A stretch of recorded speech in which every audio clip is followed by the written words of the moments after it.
السلام علیکم ورحمۃ اللہ وبرکاتہ۔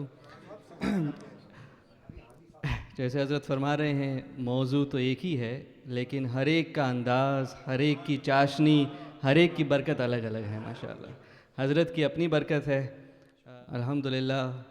in spite of his illness, in spite of the tiredness, Hazrat agreed to come here and to bless us with his talk الحمدللہ۔ اور ابھی ایک نکاح کی تقریب میں بھی حضرت جا کر پھر اس پروگرام کے لیے جلدی سے واپس تشریف لے آئے۔ اللہ تبارک و تعالی حضرت کو عمر خضر عطا فرمائے اور خوب خوب برکتیں نوازیں، اور اسی طرح سے وہ دین کی خدمت کرتے رہے اور ہم سب کو نوازتے رہیں۔ نعرہ تکبیر، نعرہ رسالت، علماء اہل سنت، حضرت علامہ مولانا حنیف رضوی صاحب قبلہ۔ السلام علیکم ورحمۃ اللہ وبرکاتہ۔ الحمدللہ، فاضل گرامی حضرت علامہ ارشد مصباحی صاحب نے خوب سے خوب تر ہمارے سفر کی وضاحتیں فرما دی ہیں۔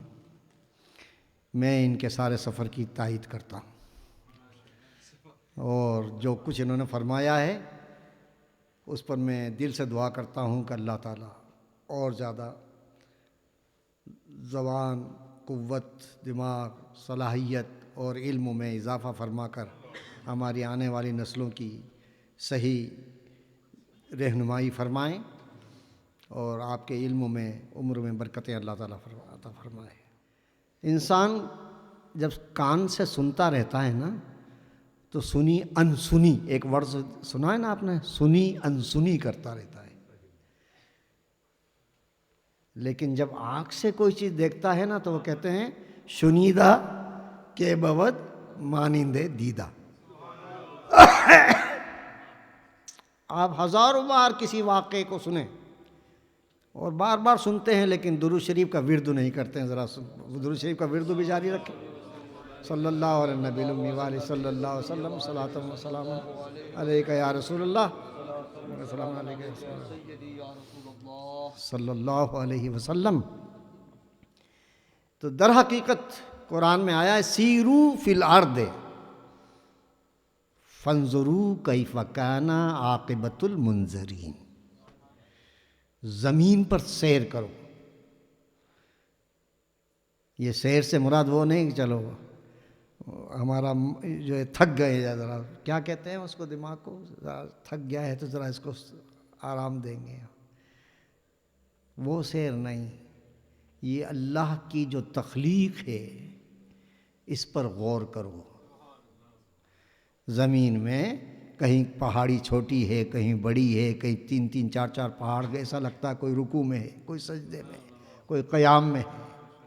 اسی طرح سے سمندروں کی لہریں آپ سے کچھ سوال کرتی ہیں، وہ تسبیح پڑھتی چلی جاتی ہیں۔ دنیا کی مخلوق کے علیحدہ علیحدہ چہرے ہیں، ان کی حیتیں ہیں، ان کی زبانیں ہیں۔ تو گویا اللہ نے کس رنگ میں، کس ڈھنگ میں ساری مخلوق کو کس طرح سے پیدا فرمایا ہے، یہ ساری چیزیں آپ کے دل و دماغ کو کھول دیتی ہیں۔ وہ فانظروا کیف کان عاقبۃ المنذرین، دیکھنے والوں کے لیے کیسے کیسے مناظر ہیں اس کو دیکھو، کہ جس نے اللہ کو ایک مانا، انعامات کی بارش کیسے ہوئی۔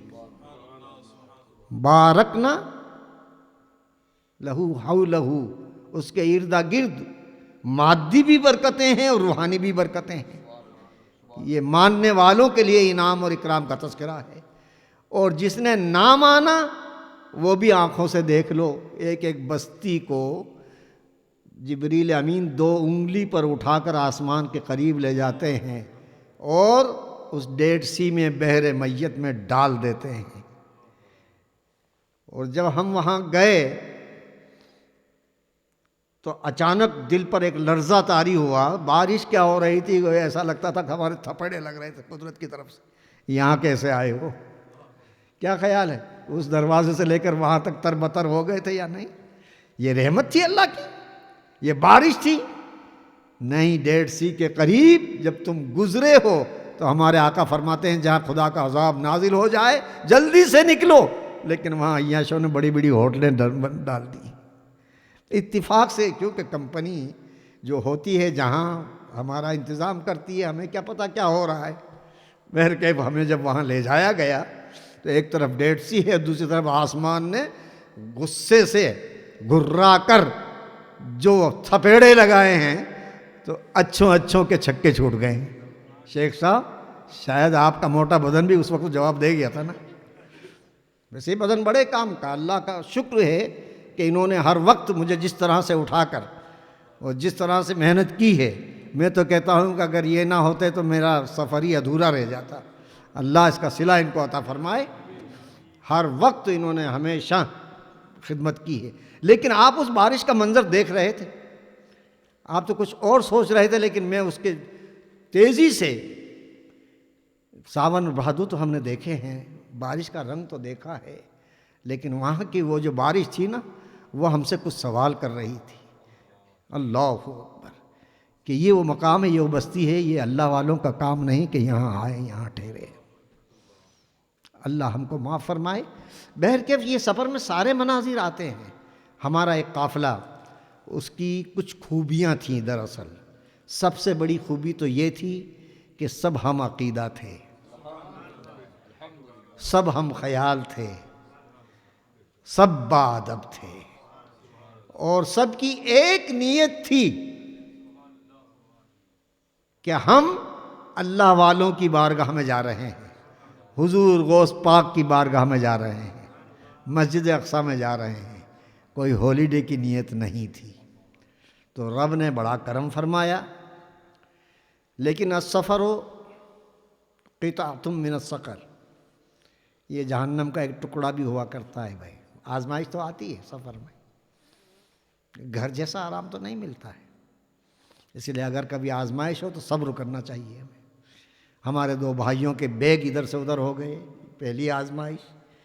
دوسری آزمائش کہ یہاں سے لے جا کر جارڈن میں ہمیں شام سے ڈال دیا تو صبح تک 5:20 تک کوئی ادھر پڑا ہے، کوئی ادھر لڑک رہا ہے، کوئی ادھر بیٹھا ہے، کوئی یہ صورت، ساری رات اسی طرح سے گزاری۔ اور وہ بیتابی غوث پاک کے در پر پہنچنے کی بڑھتی چلی گئی، عشق کی آگ بھڑکتی چلی گئی، لیکن ہم مجبور تھے، ہم بے کس تھے، کیا کرتے ہیں۔ صبح ایسی ہی گزری، اور جیسے ہی بغداد مقدس کا وہ آتا ہے ایئرپورٹ، تو کچھ صورتحال عجب سی ہی لگی۔ حالات نازک ہیں بغداد کے، دل سب کے دھڑک رہے ہیں، لیکن ہمیں یہ یقین تھا کہ حضور غوث پاک کی بارگاہ میں آئے۔ جب وہ دور سے مدد فرماتے ہیں تو اب تو ان کے شہر میں ہی آ گئے نا۔ اس یقین کے ساتھ ہمیں یہ خطرہ نہیں تھا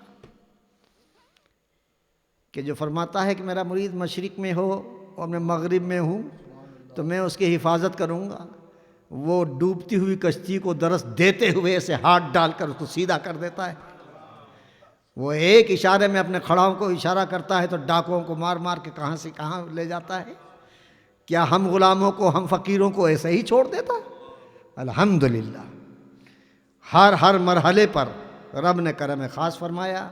اور ہمارے دو بزرگ مولانا حافظ محمد میاں صاحب، مولانا نیاز احمد صاحب، وہ بھی ساتھ تھے ہمارے، اور فاضل نوجوان علامہ ارشد مصباحی صاحب، سب نوجوانوں کی باقاعدہ ڈیل کر رہے تھے۔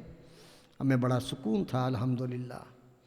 اور ہم بغداد شریف پہنچے، اور یا غوث المدد اور یا عبد القادر شیئا للہ پڑھتے پڑھتے درِ غوث پر جب پہنچے ہیں تو وہاں کا روحانی منظر دیکھ کر ہم اپنے وجود کو بھول گئے اور اپنے آپ کو سیدنا حضور غوث پاک کی غلامی میں گم کر کے سارے احباب دل کی اتح گہرائی سے دعاؤں میں ڈوب گئے۔ مجھے یقین ہے کہ حضور غوث پاک رضی المولا عنہ نے ہم کو دیکھا بھی، ہم کو سنا بھی، ہماری آہوزاری پر رحم فرمایا بھی، اور حضور کی بارگاہ میں، اللہ کی بارگاہ میں ہماری سفارش بھی فرمائی۔ پورا یقین ہو گیا۔ ہم پلٹتے ہیں تو کیا دیکھتے ہیں کہ یہ تو اپنا ہی وطن ہے۔ اللہ اکبر، سارا بمبئی یہاں موجود کیا ہے، اللہ اکبر، اور ادھر کراچی یہاں موجود۔ پروفیسر مجید اللہ قادری رضوی کا نام کس نے نہیں سنا ہے؟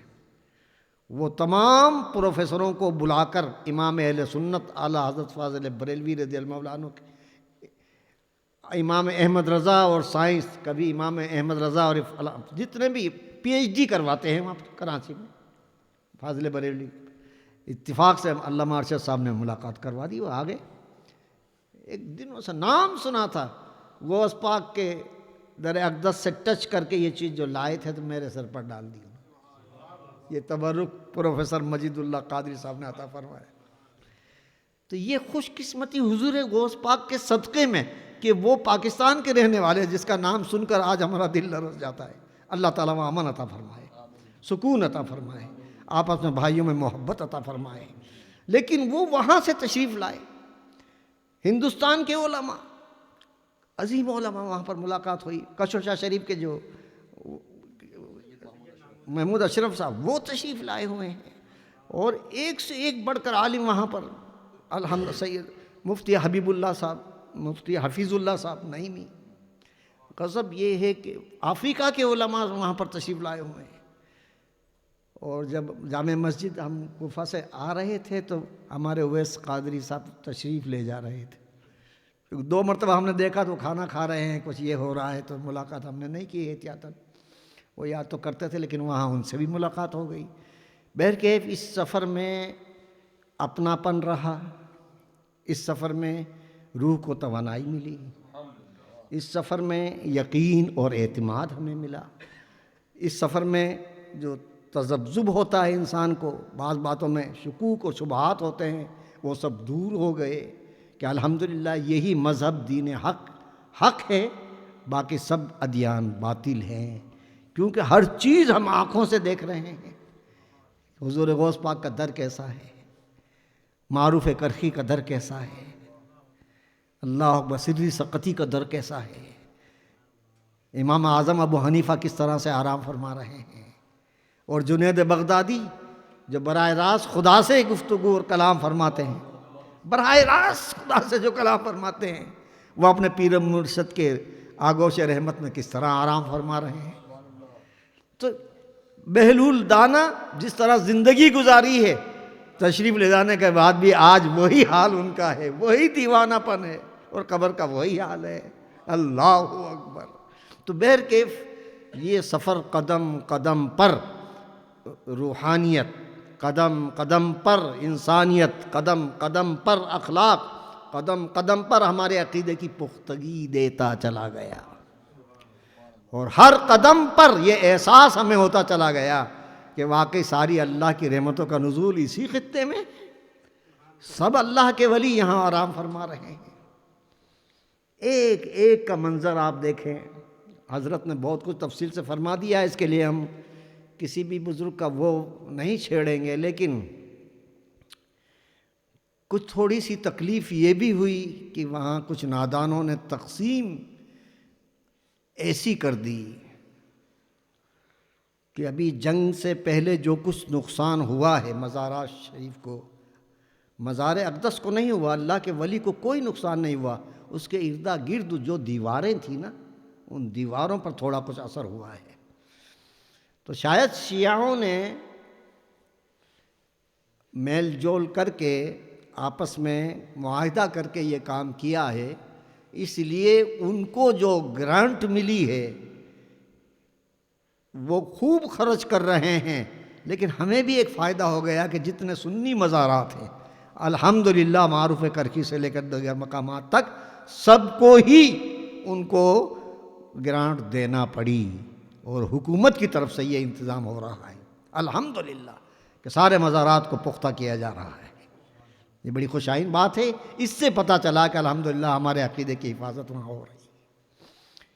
جب دجلہ کو پار کر کے ادھر تشریف لے گئے تو موسیٰ کاظم رحمۃ اللہ علیہ وہ ہمارے امام ہیں، اور سید کو نہ ماننے پر ہم تو بہت کچھ کئی بار کہہ بھی چکے ہیں، اور آج بھی یہی کہتے ہیں کہ ہمارا ایمان مکمل ہوتا ہی نہیں جب تک کہ ہم سادات کا احترام نہ کریں۔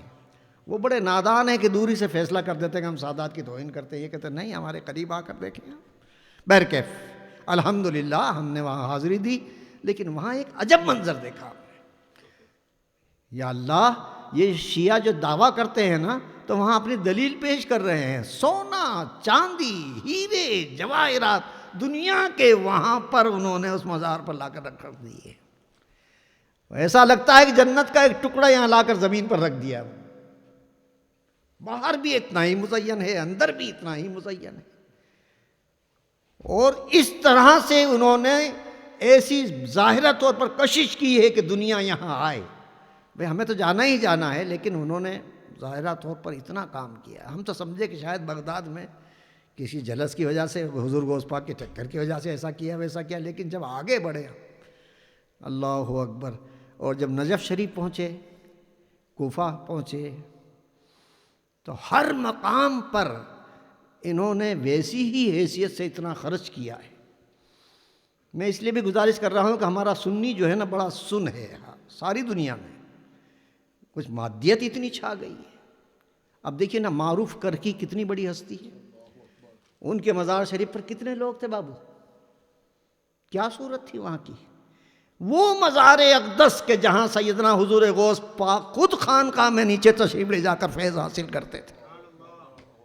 خانقاہ بنی ہوئی وہاں پر 50 سیڑھی نیچے اترے ہم، اور جب دیکھا اللہ اکبر کیسی خانقاہ بنی ہوئی ہے جہاں وہ آرام فرما رہے ہیں. ان کے قریب سید محمود آلوسی ہیں، ابو حسن اشعری ہیں، سبھی وہیں آرام فرما رہے ہیں. حضور غوث پاک کا چلہ وہاں پر موجود ہے کہ یہاں تشریف لاتے تھے اور مہینوں یہاں بیٹھ کر وظائف میں مگن رہتے تھے اور ان سے فیوض و برکات حاصل کرتے تھے. حالانکہ وہ پیدائشی ولی اللہ کے ولی تھے، لیکن دنیا والوں کو سبق دینا تھا کہ ایک دوسرے سے اتنا قریب آ کر فیض حاصل کرے تاکہ قیامت تک یہ سلسلہ جاری رہے اور پھر دنیا کی دلیل میں نہ پڑے. ان بزرگوں کی اس عمل کو دیکھ کر اسی پر عمل کرتا رہے. تو حضور غوث پاک کا چلہ بھی وہاں ملا. لیکن جب ظاہرہ طور پر ہم دیکھتے ہیں تو ایسا انتظام نہیں ہے، ایسی صورت نہیں ہے. چونکہ بادشاہ تو غوث پاک کی ہے نا، تو وہاں تو ہے ہی رونق. وہاں تو 24 گھنٹے چل رہا ہے سلسلہ الحمدللہ، تبرک کا بھی، یہ بھی وہ بھی.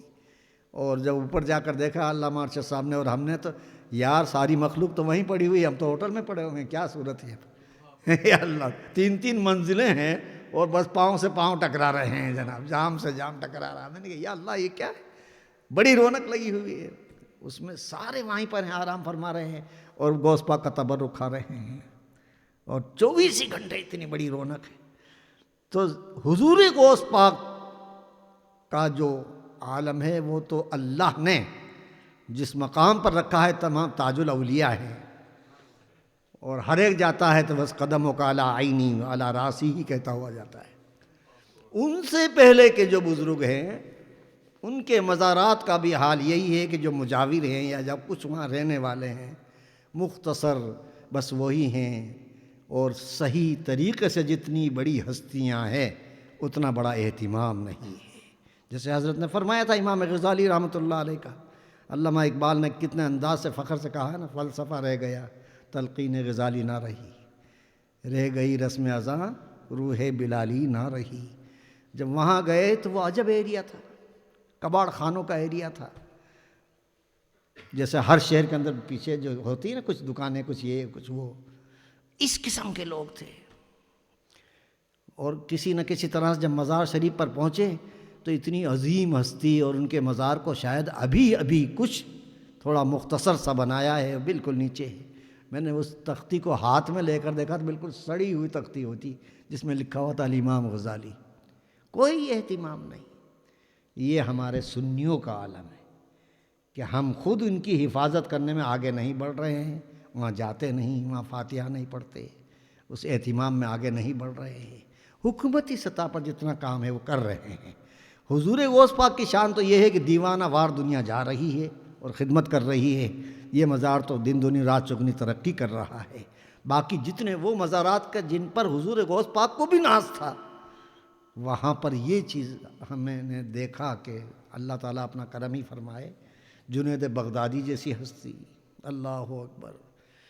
اس طرح کا یہ منظر بغداد شریف سے ہم پھر چلے کہ ہمیں جمعہ پڑھنا ہے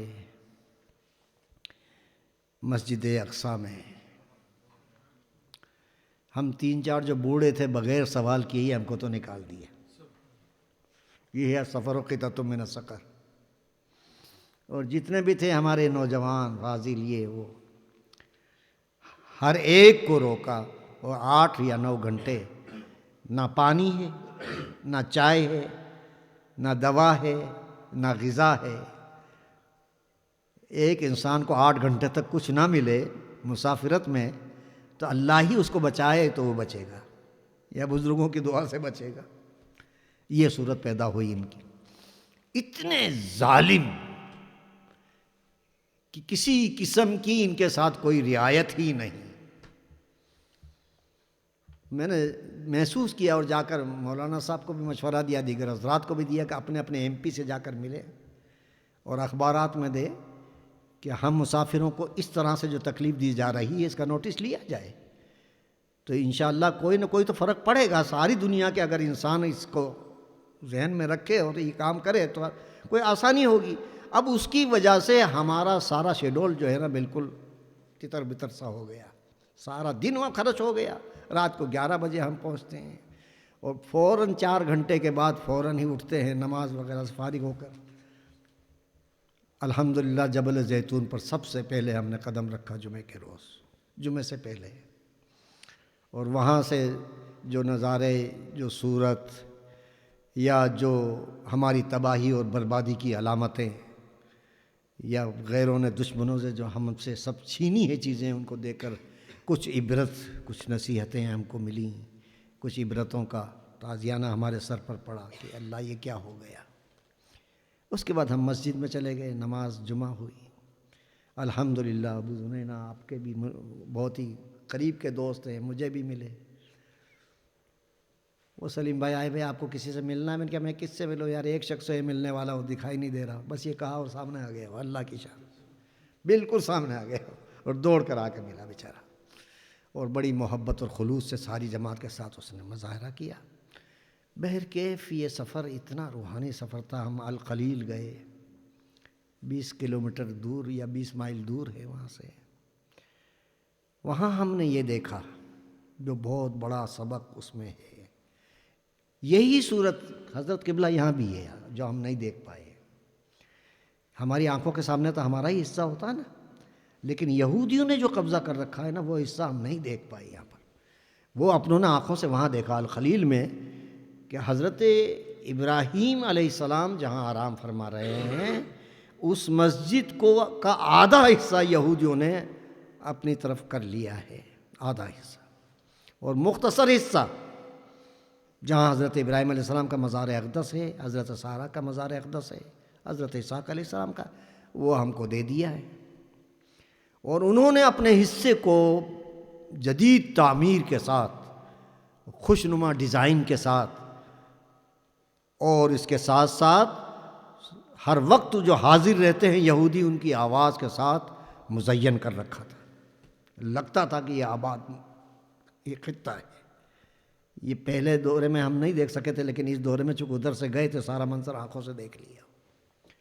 اور جب اپنے حصے میں گئے تو میں بار بار کیا عرض کروں, وہی نقالی انگریزی لباس ہیں اور کسی کا وجود ایسا نہیں لگتا کہ یہ واقعی اسلامی نظریے کا انسان ہے. اذان تو وہاں ہوتی ہی نہیں, ہونے ہی نہیں دیتے. کہ آپ کی اذان سے سب سے بڑا تو ہمارے اوپر یہ تھپڑ پڑا کہ حضرت ابراہیم جو مؤذن اول تھے, جن کی اذان نے دلوں کو جھنجھوڑا اور قیامت تک کے پشت میں اور پیٹ میں یا ذروں میں ہیں, انہوں نے سنی ان کی آواز کو. جہاں وہ آرام کر رہے ہیں وہاں اذان نہیں ہو رہی ہے. سوچیں آپ کس تباہی کے دہانے پر ہم چلے گئے. وہ مؤذن اول اللہ کے حکم سے جس نے پہاڑی پر کھڑے ہو کر اذان دی ہے, ہر آنے والی مخلوق نے سنا ہے, جتنی بار لبیک کہا ہے اتنی بار وہ حج کو جائے گا. اندازہ لگائیں آج اسی کے در پر نماز کے ٹائم پر اذان نہیں ہو رہی ہے. یہودی کہتے ہیں کہ ہماری عبادت میں خلل پڑ رہا ہے, اور وہ جو کچھ رقص کرتے ہیں، جو کچھ آوازیں نکالتے ہیں، جو کچھ ڈھول ڈھڑکے ان کے ہوتے ہیں، وہ ہماری نماز میں خلل پڑتا ہے۔ مگر ہمارے امام کا عالم یہ ہے، آج بھی رونا یہ ہے کہ بالکل ایک انسان آتا ہے انگریزی لباس کے اندر، 60-65 سال کی عمر بھی ہوتی ہے، سب کچھ ہے، لیکن ٹائی بھی لگی ہوئی ہے، داڑھی بھی کھسکسی ہے، سر بھی ننگا ہے، اور آ کر وہ انگلش میں کچھ تقریر کرتا ہے اور بعد میں ویسے نماز شروع کر دیتا ہے، اور وہی امام بھی ہے۔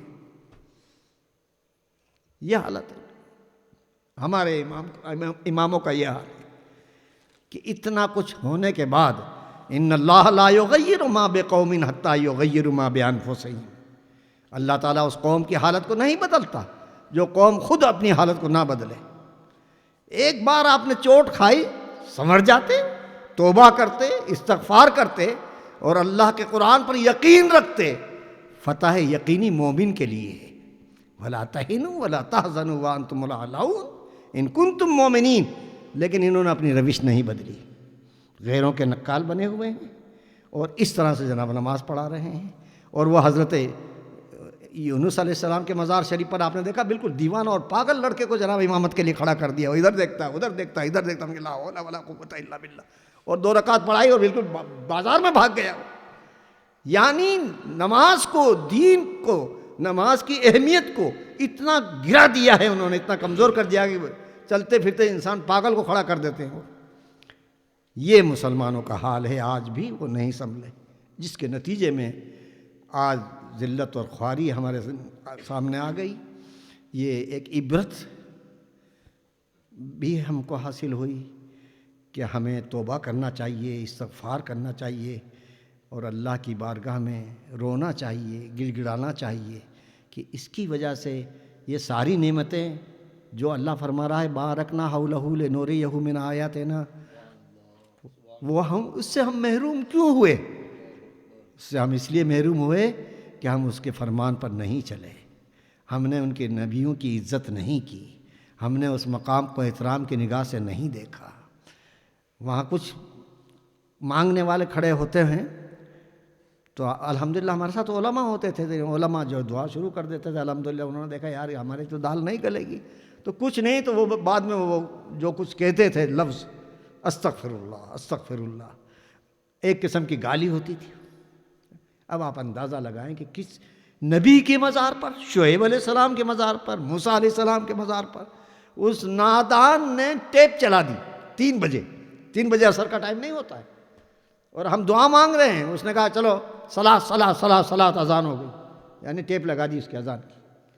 میں نے کہا یہ کون سا ٹائم ہے بھائی، ہم تو مومن ہیں اور ہم تو حنفی ہیں، ہمارا تو ٹائم ہوا ہی نہیں، یہ کون سا ٹائم ہے یہ؟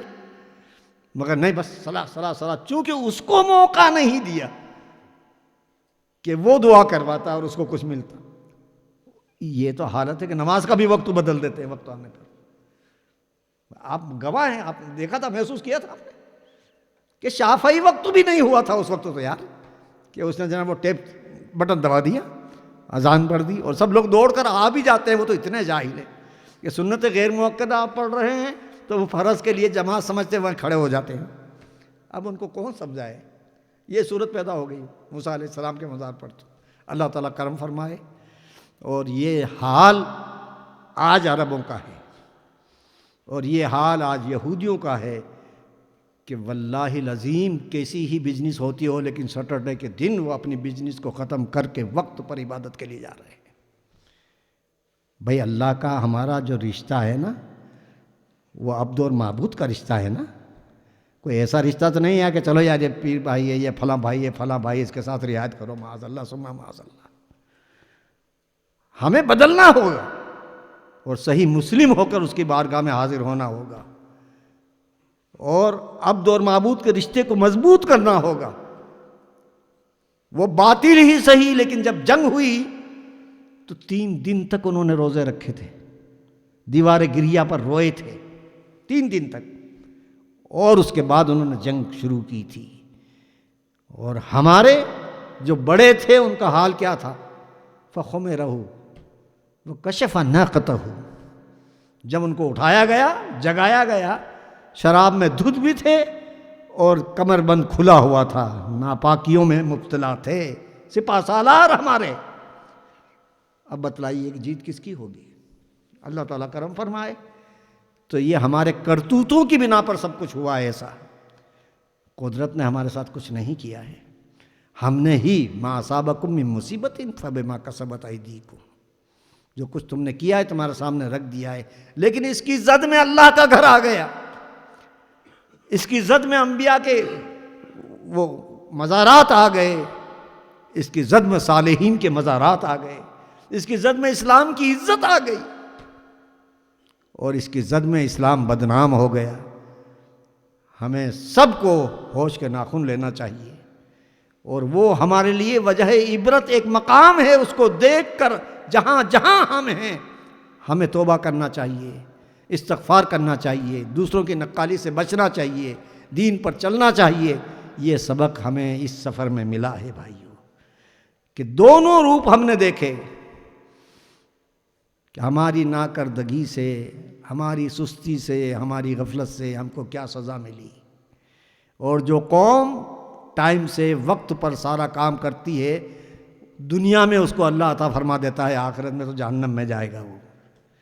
اللہ تعالیٰ ہم سب کو سمجھنے کی، سمجھنے کی توفیق عطا فرمائے، اور ہمارے سفر میں جو جو تکالیف ہوئی ہیں اور اس کو برداشت کیا ہے، اللہ تعالیٰ اس کا صلہ عطا فرمائے، اور ہم جیسے کمزوروں کی جس طرح سے عرفان بھائی جیسوں نے، شیخ نے، ہمارے خود ارشد بھائی نے، تمام بھائیوں نے مدد کی ہے، اللہ تعالیٰ ان کی ہمت میں، ان کے ولولے میں، ان کے جوش میں اور ان کے ثواب میں اضافہ فرمائے۔